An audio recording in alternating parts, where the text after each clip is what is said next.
Alright, I think it's recording. Hello, I'm the CEO of Experimental Robloxian Robotics. It is currently the year 2007. I have made this recording to show our progress in our latest AI technology. Here I introduce a prototype version of our invention in which of something I would like to call the noob experiment. These futuristic AI advancements are designed to have 10 times the strength as a normal being.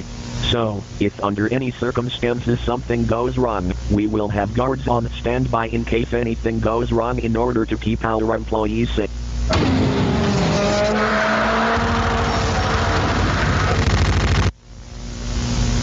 If you are currently watching this tape, he is already near.